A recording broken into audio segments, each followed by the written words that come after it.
Hello everyone, I hope आप सब अच्छे होंगे। हम डिस्कस कर रहे थे class 12th chemistry chapter 1 solutions NCERT line by line. तो अभी तक हमने क्या है इंट्रोडक्शन कर लिया था, टाइप्स ऑफ सॉल्यूशन भी हो चुका है। उसके बाद हम कर रहे थे कंसंट्रेशन ऑफ सॉल्यूशंस को एक्सप्लेन कर रहे थे, जहाँ पर हमने मास परसेंटेज हो गया, वॉल्यूम परसेंटेज हो चुका है, मास बाय वॉल्यूम परसेंटेज हो चुका है और पार्ट्स पर मिलियन भी हो चुका है। मोल फ्रैक्शन भी हमने कंप्लीट कर लिया था।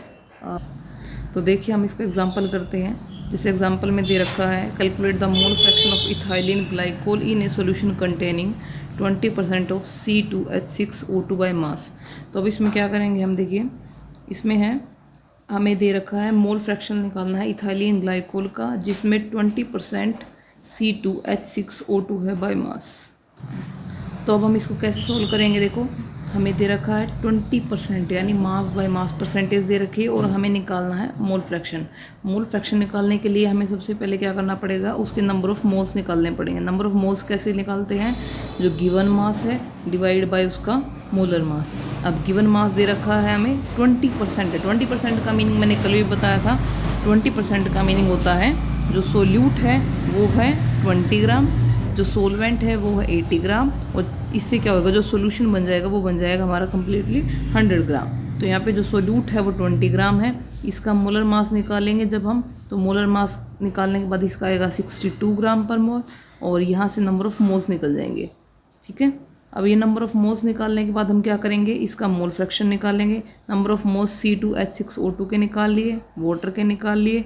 उसके बाद फिर हम क्या करेंगे, मोल फ्रैक्शन निकालेंगे। मोल फ्रैक्शन क्या होता है, ऊपर लिखेंगे उस कंपोनेंट के मोल्स जिसका हमें मोल फ्रैक्शन निकालना है, यानी C2H6O2 के, और नीचे लिखेंगे टोटल नंबर ऑफ़ मोल्स। तो ऐसे करके हमारा क्या आ जाएगा, मोल फ्रैक्शन निकल जाएगा। ऐसे ही जैसे हमने इसका ग्लाइकोल का निकाला, ऐसे ही वाटर का भी हम मोल फ्रैक्शन निकाल सकते हैं। उसके बाद देखो नेक्स्ट है हमारा मोलैरिटी। मोलैरिटी क्या होता है, मोलैरिटी को हम M से रिप्रेजेंट करते हैं, कैपिटल M, क्योंकि जो स्मॉल m है उससे हम मोलैरिटी को रिप्रेजेंट करेंगे। मोलैरिटी है कैपिटल M, जो क्या होता है number of moles of solute dissolve in 1 litre of the solution. इसका हम लैब में बहुत ज़्यादा यूज़ करते हैं मोलैरिटी का। तो मोलैरिटी क्या है, number of moles of solute per litre of the solution. ठीक है, मोलैरिटी को रिप्रेजेंट किया था कैपिटल M से। अब इसको फॉर्मूला कैसे लिखेंगे, moles of solute divide by volume of solution in litre. ठीक है, एग्जांपल देखिए जैसे इसका, for example 0.25 mole per litre solution of NaOH means that 0.25 moles of NaOH has been dissolve in 1 litre. अगर हम ये बोल रहे हैं कि 0.25 मोल पर लीटर है उसकी मोलैरिटी, तो इसका मीनिंग है 0.25 मोल्स हैं NaOH के 1 लीटर सोल्यूशन के अंदर। अब देखिए आगे इसका numerical, calculate the molarity of a solution containing 5 gram of NaOH in 450 ml solution. अब हमें मोलैरिटी निकालनी है। मोलैरिटी निकालने के लिए हम जो वॉल्यूम है वो किस में यूज़ करते हैं, लीटर में। ठीक है, तो अब पहले इसमें क्या करेंगे, number of moles of solute निकालेंगे।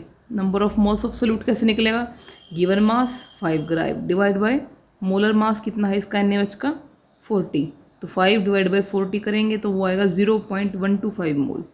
तो वॉल्यूम कितनी दे रखी है हमें 450 ml, जबकि हमें किस में चाहिए है, लीटर के अंदर। तो 450 डिवाइड बाई 1000 वो आ जाएगी हमारी वॉल्यूम। मोलैरिटी का फॉर्मूला है number of moles of solute divide by volume of solution in litre. तो ऐसे करके हमारा जो आंसर आ जाएगा वो आ जाएगा 0.278 मोल पर लीटर। अब देखिए आगे नेक्स्ट है हमारा मोलैलिटी। मोलैलिटी क्या होता है, अभी हमने पढ़ा था मोलैरिटी। मोलैरिटी को हम रिप्रेजेंट करते हैं कैपिटल M से, जो क्या था number of moles of solute per litre of the solution. Molality क्या है, number of moles of solute in mass of the solvent in kilogram. अब देखो मोलैलिटी क्या होता है, number of moles of solute per kilogram of the solvent. ठीक है, उसमें हमने सॉल्यूशन में लिया था, मेज़र किया था, और सॉल्यूशन की भी वॉल्यूम ली थी जो लीटर में थी।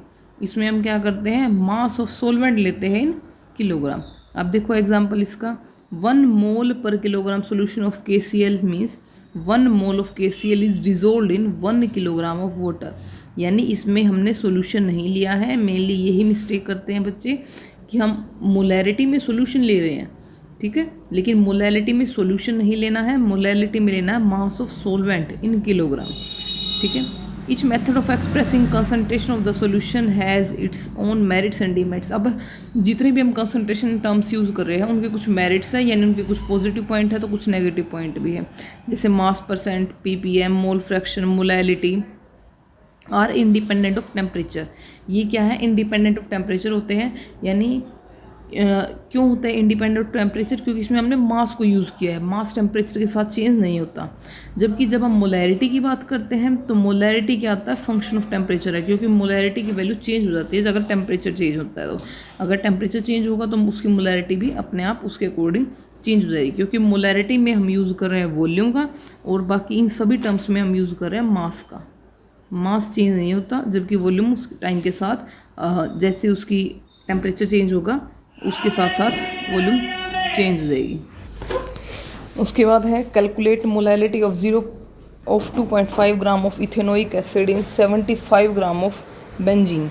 अब इसमें क्या है देखिए, इसमें हमें मोलैलिटी दे रखी है, मोलैलिटी मेज़र करनी है हमें 2.5 gram of ethanoic acid in 75 gram of benzene में। ठीक है, अब देखो हमें दिया क्या क्या है, हमें मास ऑफ सोल्यूट दे रखा है, मास ऑफ सॉल्वेंट भी दे रखा है। तो हमें निकालना क्या है, देखिए मोलर मास निकालेंगे पहले हम इसके अंदर। मोलर मास कैसे निकलेगा, मोलर मास निकालने के लिए हम इथेनोइक एसिड का फॉर्मूला पता होना चाहिए, उसका मास निकाल लेंगे, फिर नंबर ऑफ मोल्स निकाल लेंगे। नंबर ऑफ मोल्स कैसे निकलेंगे, given mass divide by molar मास, उसके नंबर ऑफ मोल्स आ जाएंगे। हमें मास ऑफ बेंजीन भी पता है, तो मोलैलिटी निकालने के लिए क्या चाहिए होता है, number of moles of solute per kilogram of the solvent. ठीक है, तो सोलवेंट हमें ग्राम में दे रखा है, इसको किलोग्राम में चेंज करके हम इजीली इसको फाइंड आउट कर सकते हैं।